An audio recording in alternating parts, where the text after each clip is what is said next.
The next strainer I want to use is the smoothie strainer. So with the smoothie strainer, you also want to use the rotation wipers as well. So it clicks on the outside and that will be inside your juicer. So when you use the juice strainer, you use the rotation wipers. When you use the smoothie, you use the rotation wipers.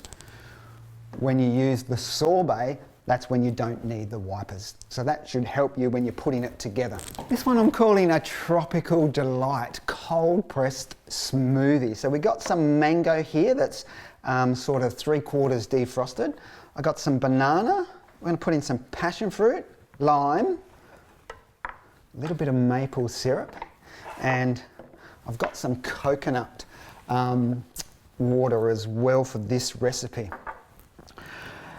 So what preparation do we need to do when we're making a smoothie? We need to make sure that our ingredients are all ready to go. So we'll just peel this banana and that can go in a few pieces. With the limes, I want to put the skin off of the lime. So let me just show you here. The skin, you could juice the skin, but what will happen is it will leave a real bitterness, and we don't want that flavour in our smoothie. So I'm just going to take off the skin nice and easy.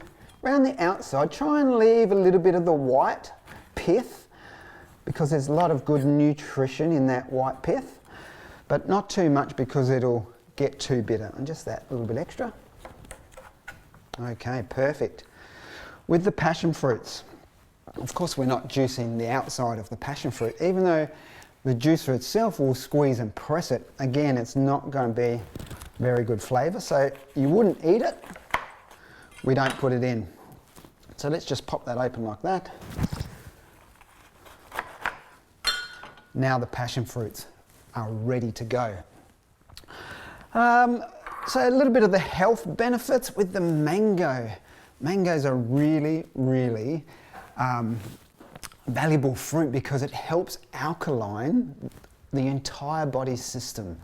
And I like using it at night time because what it does is it helps to increase serotonin and dopamine levels in the brain. So at night, if you have a mango, eat a mango before you go to bed, or even a mango sorbet or a mango smoothie like we're making, it can maybe help get a better night's sleep. So try and get a few more mangoes into your day. All right, little spoon here, what have I got? So when we're making a smoothie in a cold press juicer, first thing I want to do is put in a little bit of liquid. So I'm going to put in some of coconut water. Then I can alternate a few of the ingredients. So you'll notice I've got the cap closed. I'm just putting a little bit of mango in there, a little bit of banana, a little bit of the passion fruit. So just scoop it out. The seeds will easily get crushed through and you'll get all the passion fruit flavour coming through into the smoothie. Yeah, let's go a little bit more. We'll do 2 of those. They're nice and juicy, these passion fruits. They're fantastic. With the lime, I'm just going to do half for now. And then a little bit more mango. A bit more banana. So just when you're making a cold press smoothie, it's not like a blender. It doesn't have metal blades that are whipping everything up. So you've got to just take your time a little bit.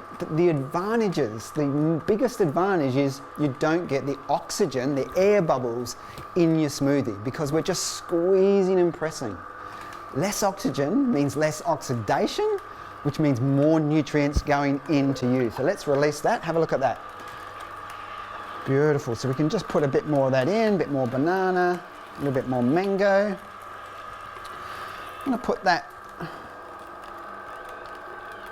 maple syrup into the juicer. What that'll do now, it will start to coat the sieve inside, and then the rest of the ingredients will pick up that little bit of extra sweetness. Let's put some more passion fruit in. Last bit of lime.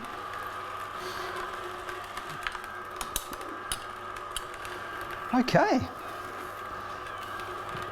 So you can see it just takes a little bit longer to make a smoothie because it's squeezing and pressing rather than with a blender. But when you try it, the result you're going to see, the taste, the texture, the flavour is so much nicer. Let me grab a little glass here. All right, so let's just close that up and have a look. We don't have the air bubbles. It's thick. It's colour. Of course, colour is the antioxidants, right? Look at that. Let's give it the taste test. Tropical Delight. This one is so good. What I would do with it is if you've got those silicone moulds that make the ice creams, the ice blocks with the stick, you could easily pour this into those, put it in the freezer overnight, and you've got like a, remember those frosty fruit ice creams? Tastes fantastic, you're going to love it.